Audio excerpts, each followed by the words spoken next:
சேவிப்போ. நீயும் சேவிப்பாயா, நீயும் சேவிப்பாயா. நானும் என் வீட்டாருமோ வென்றால் கர்த்தரையே சேவிப்போ. நீயும் சேவிப்பாயா, நீயும் சேவிப்பாயா.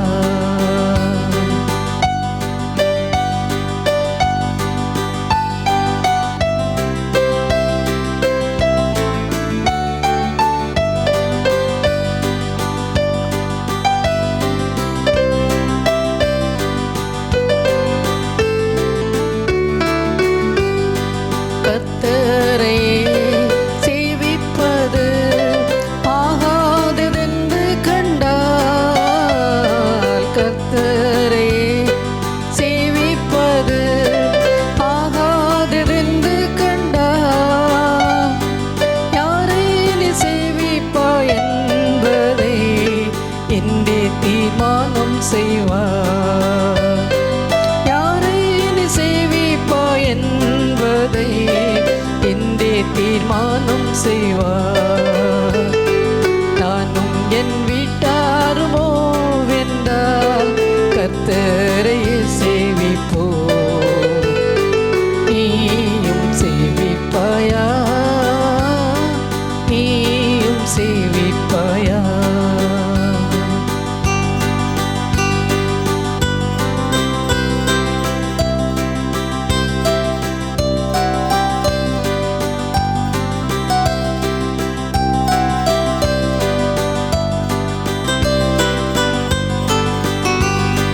அடிமையான நம்மையுமே தேவாதி தேவன் மீட்டார்.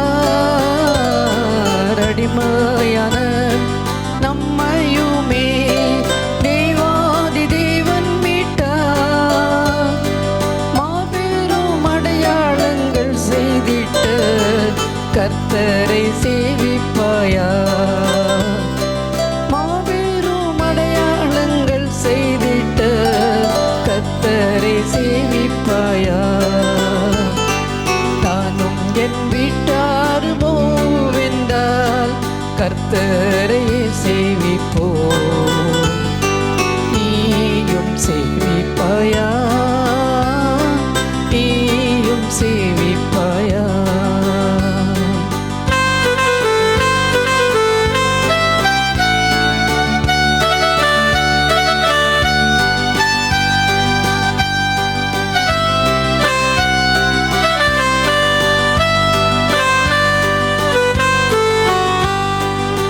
பாதையில் காப்பாற்றியே கர்த்தர் நடத்தினாரே.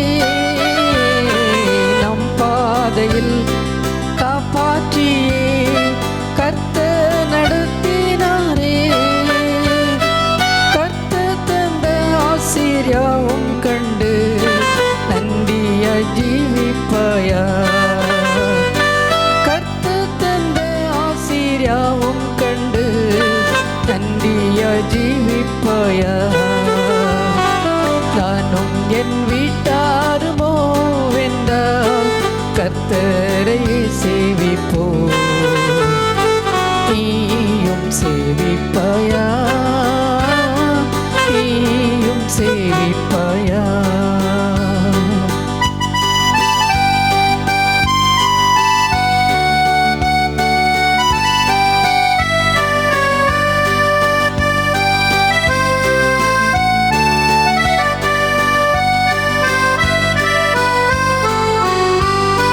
நன்மையான ஈவுகளை தேவாதி தேவன் தந்தார். நன்மையான ஈவுகளை தேவாதி தேவன் தந்தார். கீழ்ப்படிந்தே அவர் சத்தம் கேட்டு சாட்சியா ஜீவிப்பாயா. கீழ்ப்படிந்தே அவர் சத்தம் கேட்டு சாட்சியா ஜீவிப்பாயா. நானும் என் வீட்டாருமோ வென்றால் கர்த்தரையே சேவிப்பாயா. போ நீயும் சேவிப்பாயா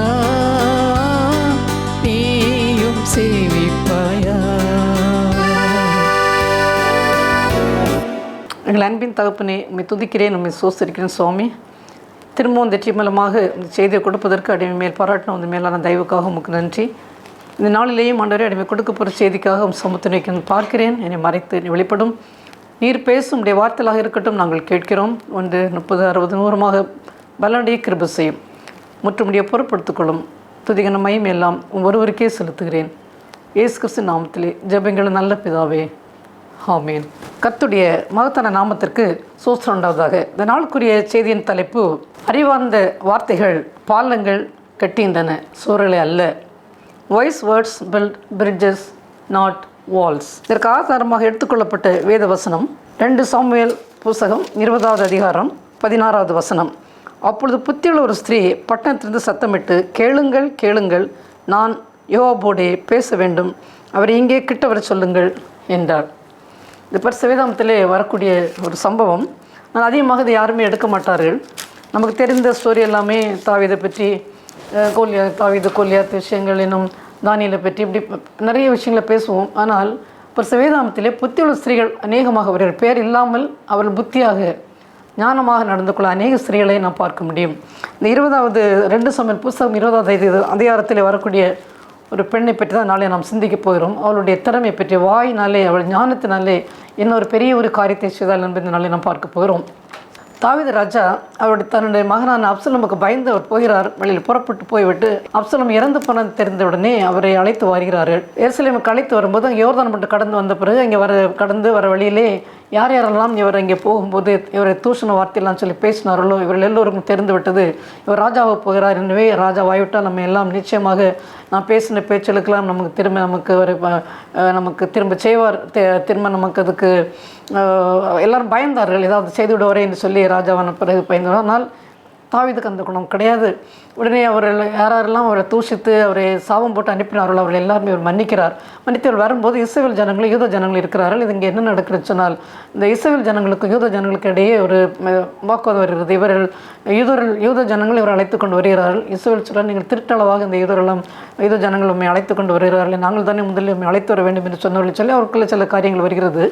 இப்படி வரும்போது பென்யமீன் கோத்திரத்திலே சீபா என்று ஒருவன் இருக்கிறான். அவன் என்ன சொல்லியான் சொன்னால், இஸ்ரவேல் தாவீதுக்கும் நமக்கு என்ன, இவர் அழைத்து வந்து ராஜாவாக்குவதற்காக யுத மக்களெல்லாம் இவர் அழைத்து கொண்டு வருகிறார்கள். அப்பொழுதுதான் இவன் சொல்கிறான், தாவீதுக்கும் நமக்கு என்ன, ஏசாயின் புத்திரர்களுக்கு நமக்கு என்ன சுதந்திரம் உண்டு என்று சொல்லி இஸ்ரவேல் ஜனங்களை எல்லாம் பார்த்து, நீங்கள் எல்லாம் உங்கள் கூடாரங்களுக்கு நீங்கள் போய்விடுங்கள் என்று சொல்லி இந்த சீபா இவரிடம் சொல்கிறான்.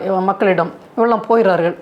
அப்பொழுது என்ன நடக்குன்னு சொன்னால், தாவீது சொல்கிறார், அப்சலோம் இருக்கிறத விட இந்த சீபா நமக்கு மேலே அவ்வளோ ஒரு எதிரியாக இருக்கிறான், அவன் எப்படியும் பிடித்து வாருங்கள் என்று சொல்லி தாவீது சொல்கிறார். உடனே அவருடைய படை தளபதியான யோவாப் அவருடைய ஜனங்கள்லாம் என்ன செய்கிறார்கள் சொன்னால், இந்த சேபா என்று சொல்லக்கூடிய அந்த ஒருவன் தான் இவருக்கு எதிராக இருக்கிறான். இந்த சேபாவை பிடிப்பதற்காக இவர்கள் எல்லோரும் யோவாபும் அவருடைய யூத ஜனங்கள் எல்லாம் போகிறார்கள். போகும்போது அவன் சேபா எங்கே இருக்கிறான்னு சொன்னால், ஒரு பெரிய ஒரு அரணுக்கு உள்ளால் இருக்கிறான். அதான் அந்த இடத்துல இருக்கும்போது பெரிய அது ஒரு அலங்கமாக இருக்கிறது. இவன் எப்படியாவது அந்த சேபா பிடிக்க வேண்டும் என்று அங்கே போகும்போது அந்த இடத்துக்கு பேர் ஆபேல். அந்த ஆபேல் இடத்துல அங்கே போகிற நேரத்திலே ஒரு பெண், அங்கே தான் ஒரு புத்தி உள்ள அந்த பெண் என்ன செய்கிறான்னு சொன்னால், இதை கேள்விப்படுகிறாள். அவர்கள் இந்த அலனை இடித்து விட்டு அங்கே போக வேண்டும் என்று சொல்லி யோவாபும் யூதா ஜனங்களும் அந்த ஒரு பிளான் பண்ணியிருக்கிற அந்த நேரத்திலே தான் அவள் கேள்விப்படுகிறாள். கேள்விப்பட்ட உடனே அங்கிருந்து சொல்கிறாள், யோவாப் கூட நான் பேச வேண்டும், பேச விடுங்கள் என்று சொல்லி அவள் தைரியமாக இவள் சொல்கிறாள். அப்போது யோவாபிடம் அந்த அரண் வேறு இருக்கிறது. இவன் அங்கிருந்து அவள் சொல்கிறாள், கேளுங்கள் கேளுங்கள் தான் 20வது அதிகாரம் 16வது வசனத்தில் பார்க்கும்போது, அப்பொழுது புத்தியுள்ள ஒரு ஸ்திரீ பட்டணத்தில் சத்தமிட்டு, கேளுங்கள் கேளுங்கள், நான் யோவாபோடே பேச வேண்டும், அவரை இங்கே கிட்ட வர சொல்லுங்கள் என்று சொல்கிறாள். வரன் பக்கம் வந்த உடனே இவள் சொல்கிறாள், இந்த ஒரு ஆபேல் இந்த பட்டணமானது ஒரு தாய் பட்டணமாக இருக்கையில் நீர் அதை அழிக்க வேண்டும் என்று நீரும் உடைய மக்களும் நினைக்கிறீர்களோ, ஏன் அப்படி செய்ய போகிறீர்கள் என்று யோவாபிடம் இவள் கேட்கிறாள். கேட்ட உடனே அவர் சொன்னார், எங்களுக்கு இந்த பட்டணத்தை அழிக்க வேண்டும் என்றோ அல்லது உங்களெல்லாம் நாங்கள் கொல்ல வேண்டும் என்பது எங்களுடைய ஆசை அல்ல. ஆனால் அங்கே இருக்கிற அந்த சேபாவை அழிக்க வேண்டும் என்றால் அவன் தாவீது ராஜாவுக்கு எதிராக அவன் பேசுகிறான். அதனால் அவன் விரோதமாக தன் கையை ஓங்கினான். அதனால் அவனை கொல்ல வேண்டும் என்பதுதான் எங்களுடைய ஆசையை தவிர உங்களையோ உங்கள் பட்டணத்தையோ அல்லது அரணை இடிக்க வேண்டும் என்பது எங்களுடைய நோக்கம் அல்ல என்று சொன்ன உடனே அவள் சொல்கிறாள், இவ்வளோதானே காரியம், அவனுடைய தலை மட்டும்தானே உங்களுக்கு வேண்டும், தலையை அப்படியே தூக்கி அங்கே எடுத்து போடுகிறேன் என்று சொல்லி இவள் என்ன செய்கிறாள், சும்மா இருக்கவில்லை. உடனே போய் அவங்களுடைய பெரிய பெரிய மூப்பர்கள் எல்லோரோட தலைவர்களிடம் பேசுகிறாள். இப்படியாக அவள் வந்தது நம்மை அழிப்பதற்கு அல்ல, நம்முடைய அரணை இடிப்பதற்கு அல்ல, ஆனால் அந்த சேபாவை அழிக்க வேண்டும் என்பதுதான் ஒரே நோக்கம். ஏன்னா அவன் அவர்களுக்கு எதிராக, தாவீது ராஜாவுக்கு எதிராக இருப்பதால் அவனை அழிக்க வேண்டும் என்பதுதான், கொல்ல வேண்டும் என்பது அவனுடைய ஒரே நோக்கம். ஆனால் அவனுடைய தலையை வெட்டி நாம் கொடுத்து விட்டோம் என்று சொன்னால் அதோடு எல்லாம் முடிந்துவிடும் என்று சொல்லி உடனே உட்கார்ந்து அவள் பேசுகிறாள். எல்லாம் அவசர அவசரமாக இந்த காரியங்களை செய்கிறாள். கொஞ்சம் கொஞ்சம் டைம் கொடுக்கலாமே அப்படி என்று எந்த விதமான ஒரு தள்ளி போடாமல் உடனே இந்த காரியங்களை அவளோடு சேர்ந்து உட்கார்ந்து அதை டிஸ்கஸ் பண்ணி அவர்களும் சரி என்று சொல்லி அவனுடைய தலையை வெட்டி அப்படியே தூக்கி போடுகிறார்கள். உடனே யோவாபும் அவனுடைய கூட வந்த யூத ஜனங்களும் திரும்பி அவருடைய இடங்களுக்கு போகிறார்கள். இதுதான் இங்கே உள்ள ஒரு சம்பவம். என்னை பார்க்கும்போது இந்த ஒரு பெண்ணானவள், இந்த ஒரு பெயர் சொல்லப்படாத இந்த ஒரு புத்தியுள்ள ஸ்திரீ நடந்த விதத்தை நாம் பார்த்து கொள்ள வேண்டும். ஏனென்றால் இது நம்முடைய வாழ்க்கைக்கு ரொம்ப பெரிய ஒரு பாடமாக இருக்கிறது. இந்த நாட்களில் நடந்து கொண்டிருக்கிற பெரிய பெரிய யுத்தங்களை என்ன பார்த்து கொண்டு இருக்கிறோம்.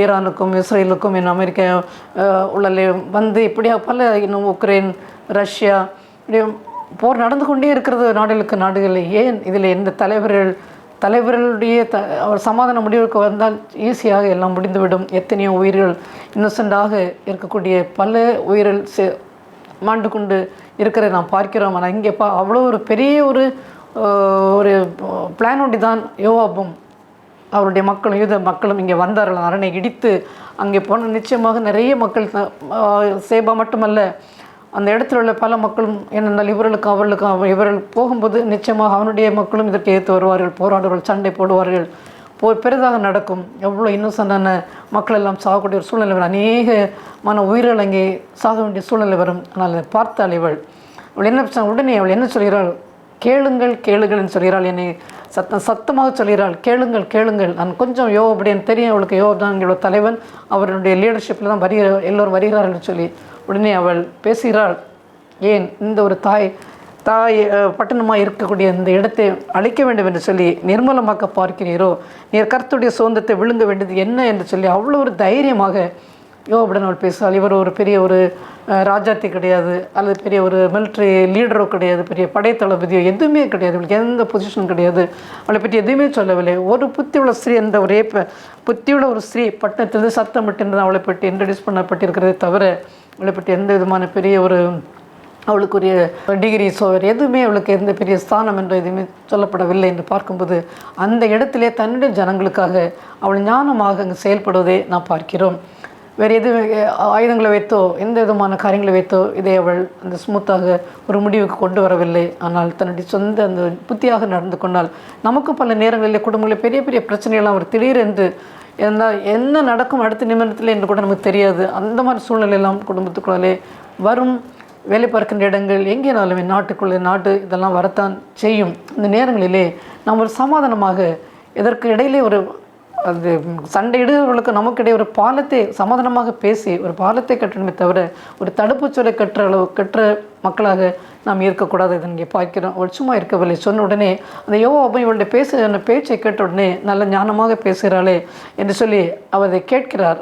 வேறு யாராக இருந்தால் நீ என்ன இங்கே வந்து பேசுவது, ஒரு பெண் தானே, எதற்காக இங்கே வந்து பேசுகிறார், எங்களுக்கு தெரியும் யாரை பிடிக்க வேண்டும் எப்படி பிடிக்க வேண்டும் எங்களுக்கு தெரியும் என்று சொல்லி பேசியிருக்கலாம்.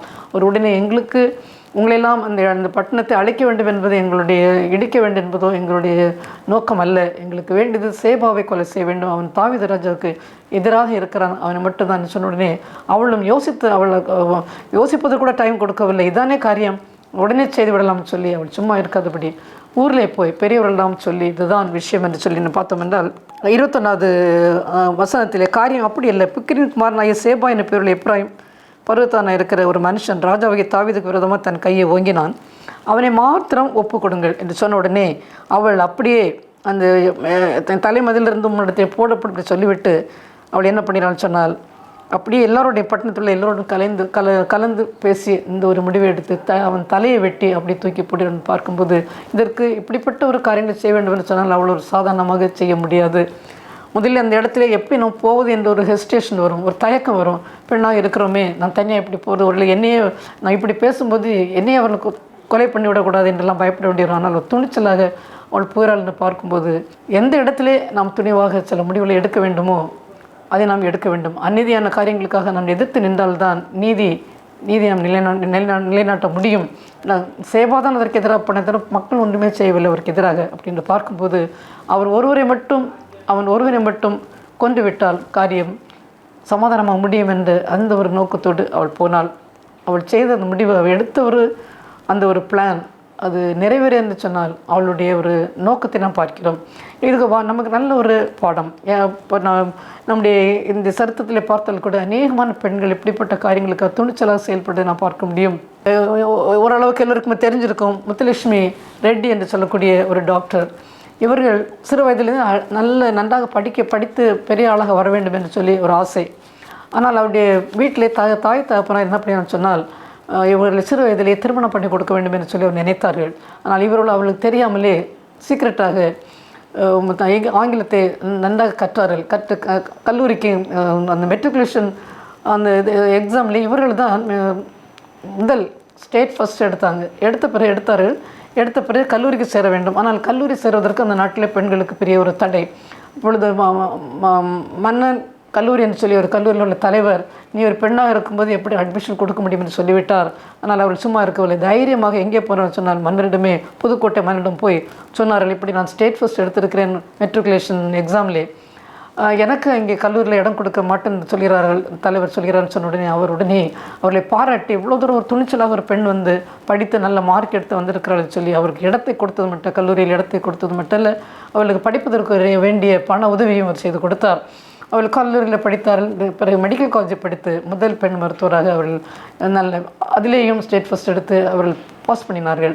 மெட்ராஸ் மெடிக்கல் காலேஜில் படித்து அந்த மெட்ராஸ் மெடிக்கல் காலேஜில் படித்து முடித்த உடனே அவர்கள் தான் ஒரு பெண் அந்த ஒரு மெட்டர்னிட்டி ஹாஸ்பிட்டலுக்கு இவர்கள் தான் முதல் அப்பாயிண்டட் பெண் மருத்துவராக அங்கே அப்பாயின்ட் பண்ணப்பட்டார்கள். அவர்கள் சும்மா இருக்கவில்லை. அது மட்டுமல்ல, இவர்களை சந்தித்த இவருடைய கணவர் பெயர் சுந்தரா ரெட்டி.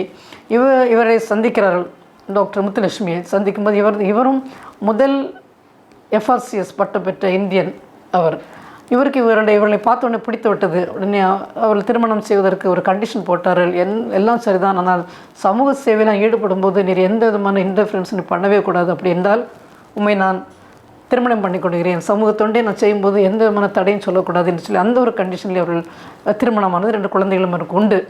அதற்கப்புறம் சும்மா இருக்கவில்லை. ஏன்னா 1923 வருடத்தில் என்ன நடந்தது இவர் வாழ்க்கையிலே, இவருடைய சகோதரி புற்றுநோய் சரியான முறையில் கேன்சரை டயக்னோஸ் பண்ண முடியாதனால் இறந்து போனார்கள். உடனே அவர்களுக்கு அந்த ஒரு டயக்னோஸ் பண்ண முடியாத ஒரு காரணத்தினால் தானே நம்முடைய சகோதரி இறந்து போயின்னு சொன்னால் அடையாறு அந்த ஒரு புற்றுநோய் ஹாஸ்பிட்டல் ஆரம்பிப்பதற்கு காரணமாக இருந்தவர்களே இவர்கள் தான். இன்னும் பார்த்தோம்னு சொன்னால் நம்முடைய சட்டசபையிலே மாகாண சட்டசபையில் 1923 அதே ஆண்டிலே தான் இவர்கள் எந்த விதமான இதெல்லாம் யுனானிமஸாக ஒரு துணைத் தலைவராக அங்கே அவர்கள் தேர்ந்தெடுக்கப்பட்டார்கள். அந்த நேரத்திலே சட்டசபை துணைத் தலைவராக முதல் பெண். அந்த நேரத்திலே ஒரு ஆர்கியூமெண்ட் இங்கே வந்தது. என்னென்னு சொன்னால், பட்ஜெட் மீட்டிங் வைக்கும்போது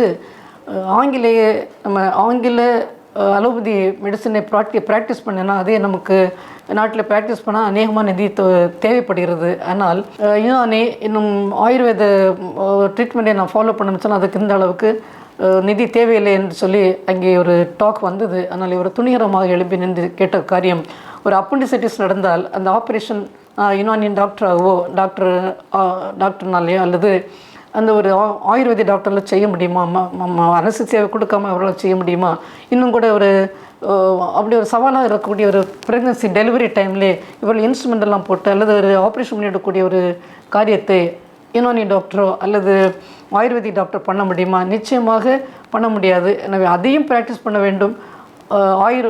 அலோபதியும் நம்ம நாட்டில் ப்ராக்டிஸ் பண்ண வேண்டும் என்று சொல்லி அப்படி தனியாக துணிச்சலாக எடுத்து சட்டசபையிலே இவர் எழும்பி அவர் பேசினார்களாம். இப்படி பல காரியங்களை இவர்கள் செய்திருக்கிறார்கள். அது மட்டுமல்ல, பின்னாலே பார்க்கும்போது அநேகமான அவர்கள் இறந்த பிறகு கூட இன்னும் கூட அவங்களை பாரிஸில் ஒரு பெண்கள் மாநாடு நடந்த நேரத்தில் அங்கே போய் ஆண்களுக்கு இணையாக பெண்கள் இருக்க வேண்டும், எல்லா உரிமைகளும் அவர்கள் கொடுக்க வேண்டும் என்று சொல்லி அவர்கள் பேசினார்களாம். பத்மபூஷன் பட்டத்தை அந்த ஒரு விருதை அவர்கள் வாங்கினவர்கள்.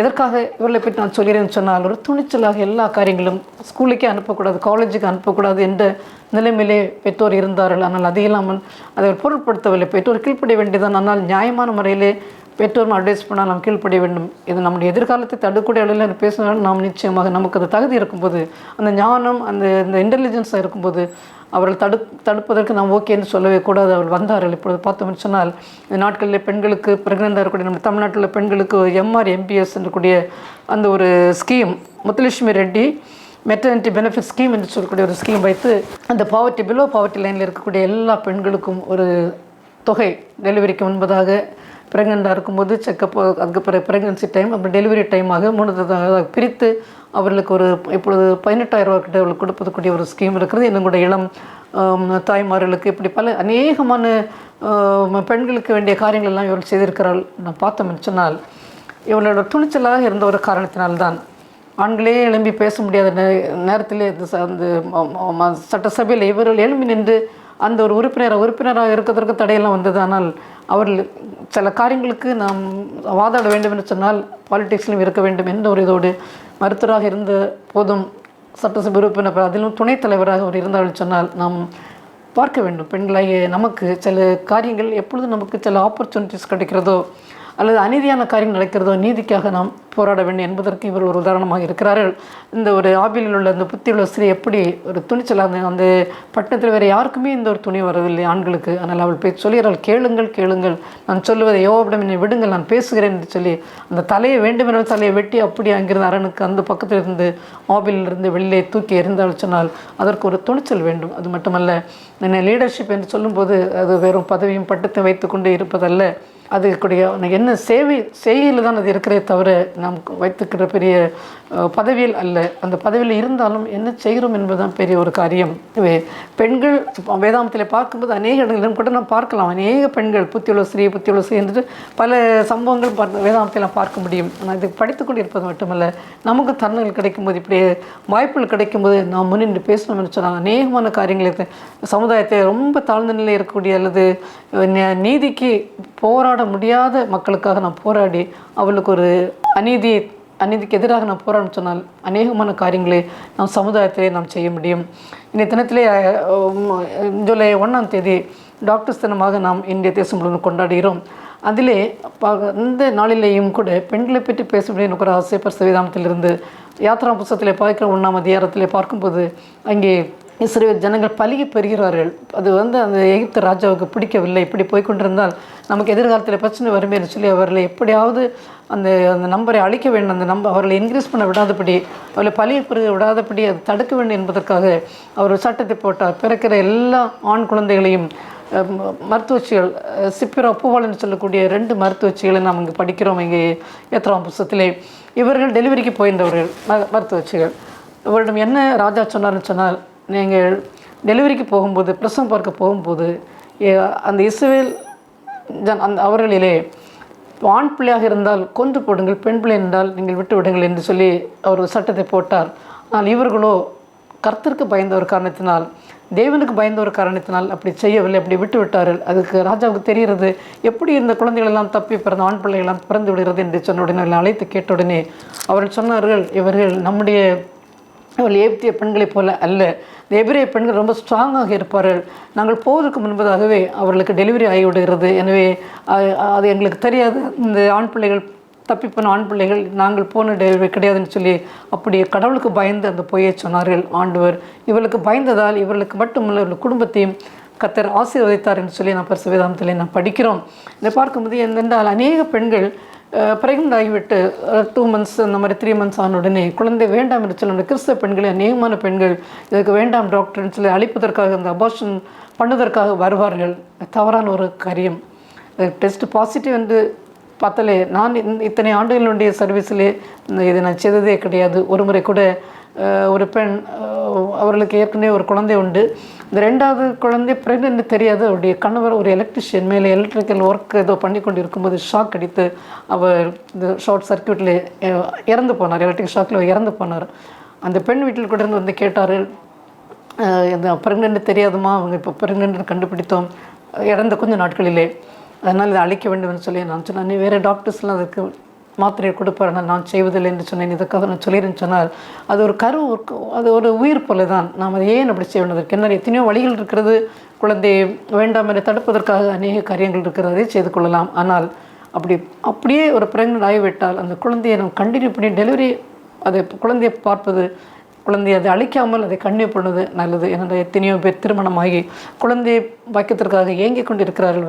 வருடமாக குழந்தை பாய்க்க அநேக ஆண்டுகள் திருமணமாகி குழந்தை பாக்கியம் இல்லாமல் இருக்கிறார்கள். அவர்கள் அப்படி இருக்கிறதா நான் வருகின்ற பேஷனை தான் சொல்வேன். குழந்தை பாக்கியம் இல்லாமல் வருகிறவர்களுக்கு நான் ப்ரேயர் பண்ணி ஆண்டவரே அவர்களுக்கு ஒரு சீக்கிரமாக ஒரு குழந்தையை கொடுக்க வேண்டும் என்று ஜெயிப்பவள். அந்த நேரத்தை அப்படியே நான் செய்கிறவள் குழந்தை வேண்டாம் என்று சொல்வதை அழிப்பதற்கு ஒரு காலம் நான் ஒத்துக்கொள்ள மாட்டேன்னு சொன்னால் வேறு டாக்டர்ஸ் நிறைய பேர் கொடுப்பாங்க, எங்கே போயிருந்து என்று சொல்லிவிடுவேன். இதற்காக சொல்லுன்னு சொன்னால் நம் கர்த்தருக்கு பயப்பட்ட பிள்ளைகளாக இருந்தால் இப்படிப்பட்ட காரியங்களை செய்யவே கூடாது. இந்த மருத்துவச்சிகளை பார்க்கிறோம், எப்படி அவர்கள் நல்ல தைரியம், அவர்களுக்கு ஒரு தைரியம். அங்கே ராஜாவிடம் இது எப்படி அவர் அவ்வளோ துணிச்சலாக சொல்கிறார்கள். அவர்கள் எய்ப்தியர்கள் பெண்களைப் போல் அல்ல, எபிரேய பெண்கள் ரொம்ப அவர்கள் பலசாலிகள். நாங்கள் போதுக்கு முன்பதாகவே அவள் டெலிவரி ஆகிவிடுகிறதுன்னு சொல்லி அவ்வளோ ஒரு பெரிய ஒரு பொய்யை அவ்வளோ தைரியமாக சொல்கிறான்னு சொன்னால் சில இடங்களிலே நமக்கு ஒரு தைரியம் வேண்டும். எல்லா இடத்திலும் பயந்து போய் இருக்கக்கூடாது. எனவே இந்த ஆபில் உள்ள அந்த புத்தி உள்ள ஸ்திரியை நான் பார்க்கும்போது அவளது பல காரியங்களும் கற்றுக்கொள்ள முடியும். அவளை ரொம்ப ஞானமாக அந்த காரியத்தை செய்கிறார், துணிச்சலாக செய்கிறார். இதற்கு ஒரு துணிச்சல் தேவை. அதுவும் அப்படி சும்மா தனியாக இப்படி செய்யவில்லை, ஊரில் போய் கலந்து அவளை ஆலோசிக்கிறாள். அந்த மக்களும் சில காரியங்கள் நடக்க வேண்டும் சொன்னால் கருத்து சித்தமாக இருந்தால் எல்லா இடத்துலையுமே ஒரு ஃபேவரபுளான சில ஆன்சர் கிடைக்கும். யோபு அவர்களை ரெஃப்யூஸ் பண்ணியிருக்கலாம், ஆனால் அங்கேயும் அவன் உடனே எங்களுக்கு அது உங்களை அழிக்க வேண்டும் என்பது எங்களுடைய நோக்கம் கிடையாது, அவனுடைய அவனை மட்டும் நாங்கள் அழிக்க வேண்டும் சொன்ன உடனே அவளும் போய் அது நல்ல எப்படி செய்ய வேண்டும் என்பது எந்த ஒரு ஞானமும் அவளுக்கு இருந்தது. போய் ஆலோசனை சொல்கிறாள். நாம் இல்லைன்னா நாம் எல்லோருமே மாண்டு போய்விடுவோம். அவனுடைய தலையை மட்டும் கொடுத்தோமே சொன்னால் அவனை கொண்டு அவனுடைய தலையை நாம் கொடுத்து அவனுடைய எரிந்து விட்டால் நமக்கு எந்த விதமான பிரச்சனையும் கிடையாது என்று சொல்லி அந்த காரியம் நடக்கிறது. ஆனால் நமக்கு பட்டம் இருக்குது, பதவி இருக்கிறது என்று சொல்லி எதையும் நினைத்தது தான் சட்டம் என்று நாம் செய்யாதபடி எல்லா இடத்துலையுமே ஒரு நீதி நமக்கு தேவை. மற்றவர்களுக்கு சில சட்டங்கள் கூட அதுலேயும் ஒரு நீதி இருக்க வேண்டும். நாம் நினைத்தது தான் காரியம் என்று சொல்லக்கூடாது. கூட ஆயுதத்தை வைத்தான் போர் செய்ய வேண்டும் என்ற நல்ல ஆயுதம் இல்லாமலே போரை நிறுத்த முடியும். எப்பொழுது சொன்னால் தலைவர்களிடம் அந்த ஒரு மனப்பான்மை இருந்தால் ஒரு ஞானம் இருக்க வேண்டும். அதற்கு ஒரு இரக்கம். எத்தனை ஜீவன்கள் அழிந்து விடுகிறது. அது மட்டுமல்ல, அநேகமான பாருங்க, ஒவ்வொரு வார்ஷிப்னாலும் சரி, ஃப்ளைட்ஸ்னாலும் சரி, எல்லாவற்றுக்கும் எவ்வளோ மில்லியன் ஒரு வார்ஷிப் ஆனாலும் பெரிய ஒரு பிளேன் ஆனாலும் இது வந்து எவ்வளோ செலவு ஆகிறது, நஷ்டங்கள், அழிவு, என்னென்ன சேதங்கள்லாம் வருகிறது எல்லாம் தலைவர் நினைத்து பார்த்தால் இப்படிப்பட்ட அழிவுகளுக்கெல்லாம் தப்பிக்க நிச்சயமாக முடியும். சமாதானம் உடன்படிக்கை பண்ணால் நிச்சயமாக சமாதானத்திற்கு இதுக்கெல்லாம் ஒரு முடிவு வரும். ஆண்டவர் இதெல்லாம் ஆண்டவர் ஒரு அன்பையும் ஒரு மன்னிக்கும் மனப்பான்மை நம்ம ஞானமாக நடந்து கொள்ள வேண்டும் என்று அவர் நம்மிடம் வந்து எதிர்பார்க்கிறார் என்று இதை கேட்டுக்கொண்டிருக்கிற நம்ம இதே பிள்ளைகளே, எவ்வளோ பெரிய ஒரு பிரச்சனையாக குடும்பங்களில் இருக்கலாம். சில நேரங்களிலே மிஸ் அண்டர்ஸ்டாண்டிங் வரலாம், சில கான்ஃப்ளிக்ட்ஸ் வரலாம், பேசுவது ஒருவருக்கு முரண்பாடாக பேசிக்கொள்ளலாம். இப்படியெல்லாம் பிரச்சனை வரும்போது அதை எப்படி ஞானமாக நாம் செய்ய வேண்டும். சில காரியங்களிலே ரொம்ப போஸ்ட்போன் பண்ணிவிட்டால் இன்னும் கொஞ்ச நாள் கழித்து பார்க்கலாம்னு சொன்னால் அதுக்குள்ளே லிட்டில் பி டூ லேட். அதற்கு விடக்கூடாது. உடனடியாக என்ன ஆக்ஷனை யார் மூலமாக எப்படி செய்ய வேண்டுமோ அது ஞானமாக செய்தோம்னு சொன்னால் பெரிய பெரிய அழிவுக்கு நாம் தப்பிக்க முடியும். குடும்பத்தில் நான் எங்கே ஆனாலும் சரி, நாம் பாலத்தை கட்டுவோம், இணைக்கத்தக்கதான பாலங்களை கட்டுவோம். இடையிலே 2 கடையில் ஒரு தடுப்புச்சுவரை கட்டாமல் பாலங்களை கட்டோம்னு சொன்னால் அதுதான் நாம் செய்ய வேண்டிய ஒரு காரியம். கர்த்தர் செய்தியை வசிப்பராக ஜெபம் செய்வோம். நான் தகப்பனே, இந்த நாளிலேயே ஆண்டவரே இந்த கொடுத்த செய்திக்காக உமக்கு நன்றி சுவாமி. ஆண்டவரே, இந்த ஆபியில் உள்ள அந்த புத்தியுள்ள ஸ்ரீ செய்த அந்த காரியத்தை ஆண்டவரே நாங்கள் சிந்தித்தோம். அதை கேட்பது மட்டுமல்ல, எங்களுக்கும் பல சூழ்நிலைகள் இப்படிப்பட்ட காரியங்கள் குடும்பங்களிலே வரலாம், வேலை பார்க்குற இடங்களிலே வரலாம், எல்லா இடங்களிலுமே இந்த நாட்களிலே சுவாமி உலகத்திலே நடந்து கொண்ட ஒவ்வொரு காரியங்களை பார்க்கும்போது ஒரு நாட்டுக்கு நாள் போரும் அழிவும் பார்க்க நேரத்தில் மனதுக்கு வேதனையாக இருக்கிறது சுவாமி. எப்படி அங்கே உள்ள மக்களை ஒரு பதட்டத்திலே இருந்து கொண்டிருக்கிறார்கள். அடுத்த நிமிடம் என்ன நடக்கும் என்று சொல்லி தங்களுடைய சொந்தங்களையும் எல்லாவற்றையும் பந்தங்களையும் இழந்து அழுகையின் பள்ளத்தாக்கிலே கடந்து கொண்டிருக்கிற நாட்களை நாங்கள் எல்லாவற்றிலும் பார்த்து மீடியாக்களை பார்த்து கொண்டிருக்கிற சுவாமி. அந்த நிலைமையிலையும் நீர் எங்களை நீர் இப்படி இருந்து எங்களை நீர் பாதத்தை வருகிறதற்காக உமக்கு நன்றி. அது மட்டுமில்லை, நாங்கள் இதெல்லாம் உணர்ந்து கஷ்டப்படுற பாடுபொருள் நீதிக்காக போராடுகிறவர்களுக்கு நாங்கள் அதற்குள்ள ஒரு ஞானத்தை கொடுத்து அதற்குள்ள ஒரு சில அட்வைசஸ் கொடுத்து அவளுக்கு உதவ வேண்டுமா ஜெபிக்கிறேன். எங்களுடைய குடும்பங்களிலேயும் எங்களுடைய வேலை பார்க்க சொல்ல இங்கேயும் இப்படிப்பட்ட ஒரு சூழ்நிலை வரும்போது அது எப்படி ஞானமாக எந்த பிரச்சனையும் இல்லாதபடி பிளவுகள் வராதபடி எப்படி பாலங்களை நாங்கள் அமைக்கலாம் என்று சொல்லி ஞானமாக நடந்து கொள்ளக்கூடிய கிருபையை அந்த ஸ்திரீக்கு கொடுத்து போல தரும்படியாக ஜெபிக்கிறேன் தகப்பனே. காத்துக்கொள்ளும் வழி நடத்தும் துதிகன மகிமை எல்லாம் ஒருவருக்கே செலுத்துகிறேன். இயேசு கிறிஸ்து நாமத்திலே ஜெபங்களை நல்ல பிதாவே, ஆமென்.